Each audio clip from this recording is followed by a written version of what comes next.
Hello, my name's Sandra Nelson. Thank you so much for taking time to listen to what I have to say. This video is in relation to, I suppose, sharing a little bit about me and who I am and what I do.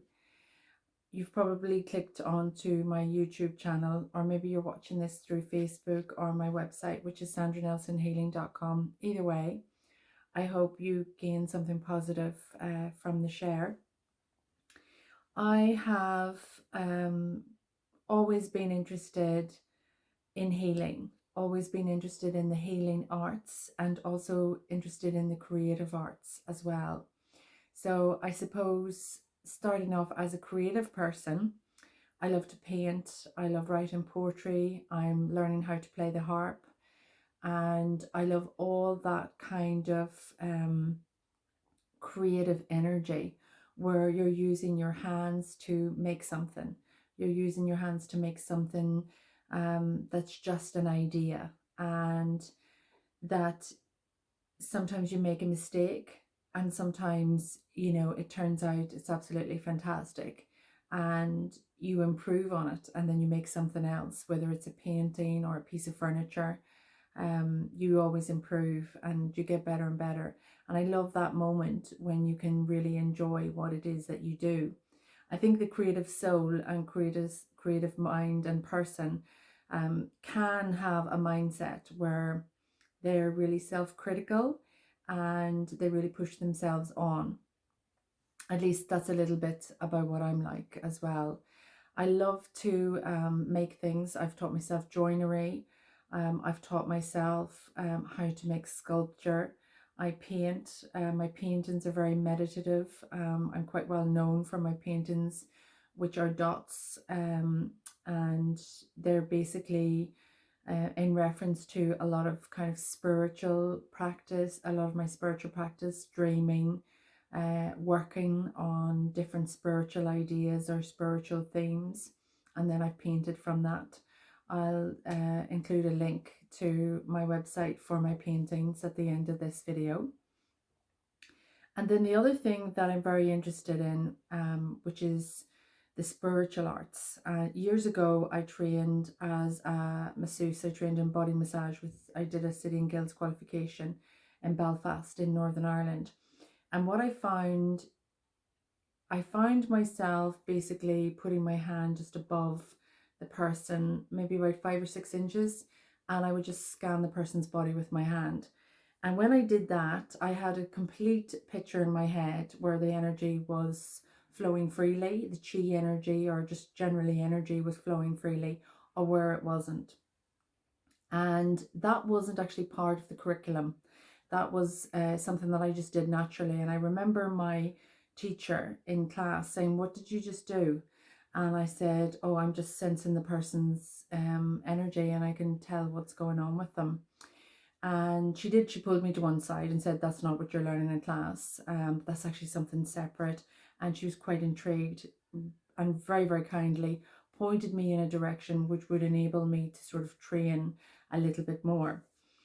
What I found then when I started to work professionally in a beauty salon in London, and I was booked solid for massages, I found myself that I could really sense where someone was carrying a huge weight of emotion, where energy was maybe blocked somewhere in their, in their body. They were carrying the weight of the world on their shoulders, or someone was really holding on to their words and their communication, and they're quite stifled in their heart area. Or even on occasions, unfortunately, quite a lot of people who were really struggling with work and who felt that they were being bullied, or they were being undermined. They weren't actually being listened to and empowered. And quite often that would show up around the throat and the solar plexus area. So I became fascinated in healing, and I started to really progress my education into learning about the chakra system, learning about energy. I got very interested in Louise Hay, in Deepak Chopra. I was really interested in Esther Hicks, in Wayne Dwyer, and all these teachers and leaders who have paved the way for so many people to self-develop and to learn. basically their genre, their healing arts, their spiritual arts. I then separated into a very professional career, and I pursued a career in construction because that's where my other creative practical side kind of comes in, and I can understand how things are built, how things are ordered, and how things are linked together and put together. And I had a really, really interesting career working for construction type companies that sold products into building sites. I had moved to Ireland at that stage, and I was living in Dublin.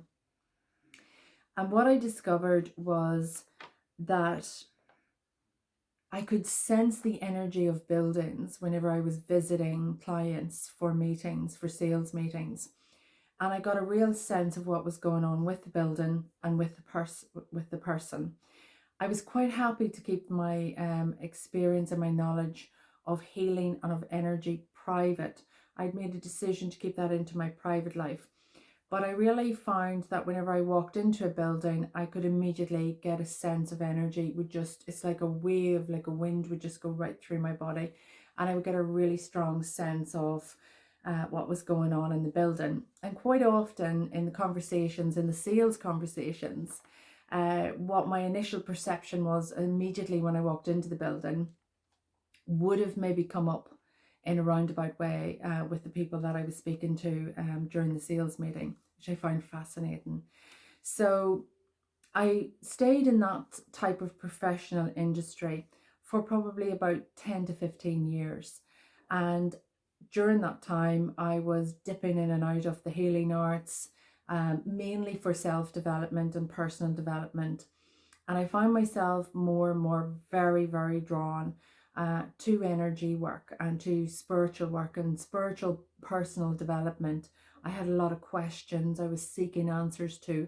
I'm the sort of person I really needed evidence, I needed proof, I needed to see something, I needed to see it from my own eyes for me to really endorse it or really support it.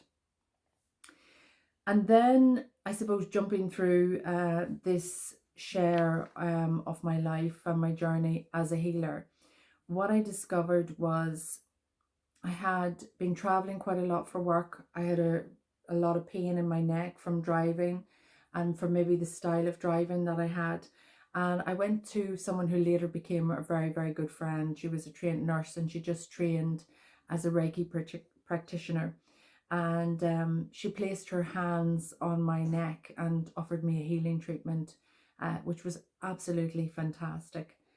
And that healing treatment cleared the pain, the spasm that was in my neck. I'd taken time off work and it cleared it, and it lasted for 3 or 4 days. The healing energy, I could still feel it working on that area of my life, and it cleared a lot of the communication that I needed, and it helped me clear up anything which is basically a pain in the neck in my life. I was able to reorganize parts of my life, so my life was much more supportive and the energy was flowing much better. But that led me to be very curious about Reiki. And so I went on to study Reiki myself. I did all the levels, level 1, 2, 3, advanced. And I did my Reiki teacher's practitioner, which is a 6-month period time of study. And quite a lot of money to invest, to be honest. But it has been worth every penny. I trained under the Japanese method, which is this Usui Reiki. Dr. Usui actually was the person who initially created the concept of Reiki, and there's been many other forms of Reiki that have sprung up from different teachers from his original teachings. He would have been more leaning towards Shinto and Buddhism, a Japanese form of Buddhism. And I still to this day have never regretted that I've studied Reiki, and I use it every day on myself. I'm also a rescuer of animals. I'm so passionate about animals. I have quite a number of dogs and cats, and I have I use them on any of my animals who are not well. So what happened then after I'd studied Reiki?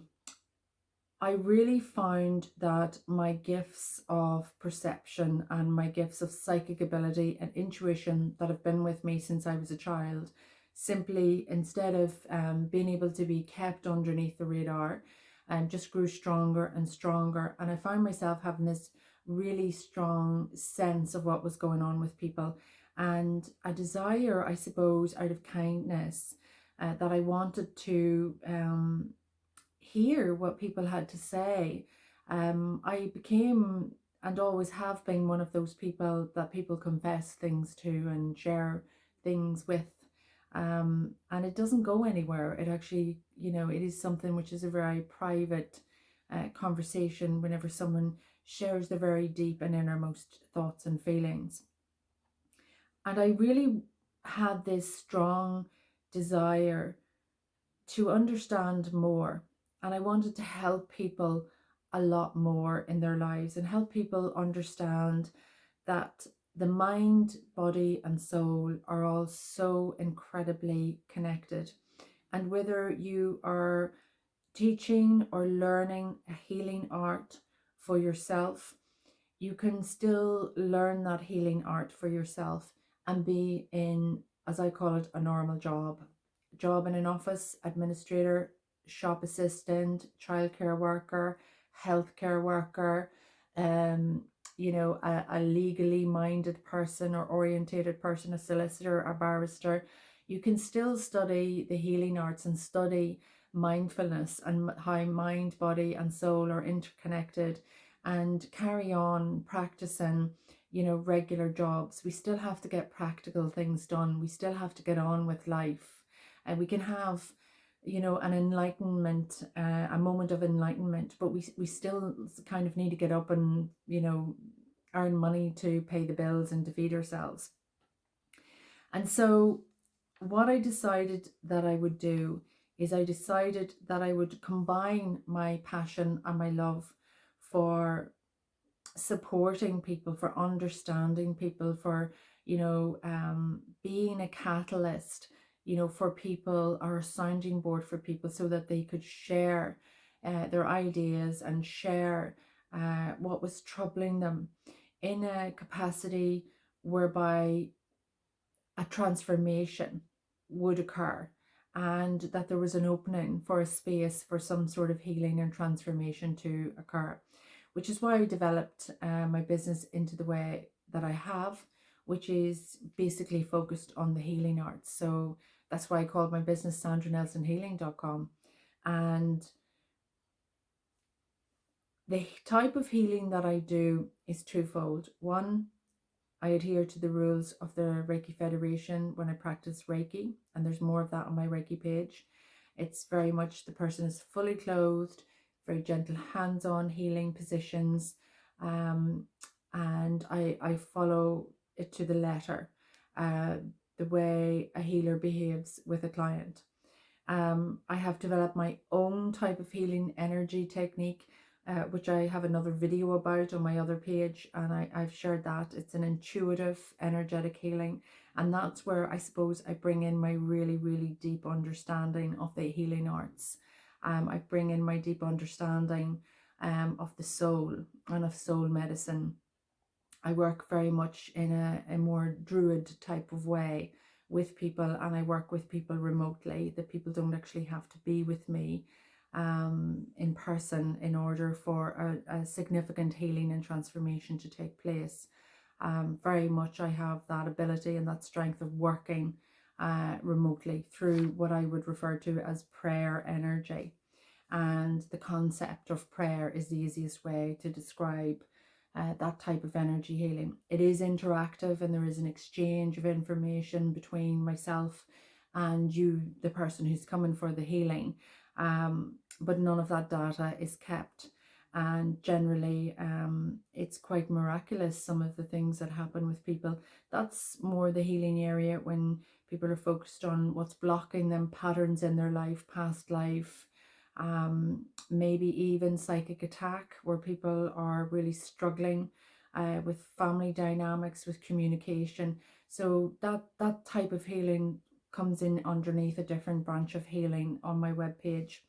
And then the other thing that I do is I am a really gifted psychic. I've always been intuitive. Quite often I'll think of someone, then they'll appear. I'm the sort of person who walks into a room and looks over their shoulder whenever they feel a spirit walking into the room. And it's quite normal for me to do that. I can walk onto land or walk into a house and sense what went on before and describe what I think went on before, and have been proven that perhaps that is what has gone on before. I'm also the type of person um, who can really sense um, when a person is ready to take that step themselves, and not to take on responsibility for that person who wants to be healed or create a healing action in their own life, some sort of a transformation. It's really all down to you, the person. What I am is I'm like a signpost. I have a lot of data and information that I can get from other places that you may not be giving yourself time to really go into in a deep way. And working with you, I can retrieve that information so that you can then decide what you want to do. And then one of the more recent qualifications and pathways that I've taken is as a coach in neuroscience. And in particular, I love the coaching in neuroscience because, again, it's really interactive, it's very challenging and dynamic, it's lively, and it's fun as well. I create a real sense of, peace for people, a space where people can be at peace with themselves, where there's respect, there's honesty, and there's kindness, and a person can sit down and have a face-to-face conversation, even if it's online, on Zoom, and we can have a face-to-face coaching session whereby you will share what it is that you want to create in your life, or what it is that you're thinking of, and then combining my gifts as a coach, as a healer, as an intuitive. I will ask you some very deep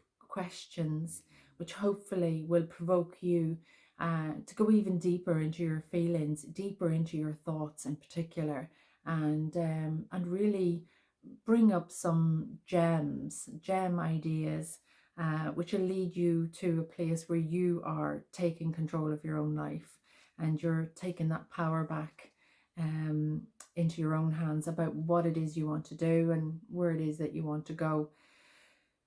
I've made this video several times, and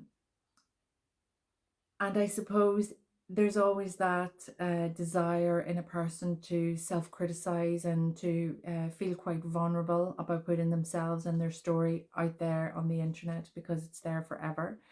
But this is the best way that I could do it for me, which was to be as authentic as I can possibly be, because it's something that I see running through all of my relationships, and I see it in the connection that I have with my clients. If you really want to get something done, we have to be really authentic. We have to just really lay it out on the table. This is who we are, and this is what we do, and this is our journey. So I hope that this hasn't been too serious, and that you've enjoyed listening to quite a long video of part of my life path, of what created, I suppose, SandraNelsonHealing.com. I will tell you a little bit more about my interest in Druidism, but I'll do that on a separate video, because this one's been quite long and you've been really patient if you've got to the very end of it. So thank you so much for doing that. If you'd like to leave a positive comment below, I'd love to hear from you. And if you're interested in anything else on my website, please click through to the pages and have a good read. If there's any way I can support you in your life, who knows, maybe we will meet. Thank you so much. Bye for now.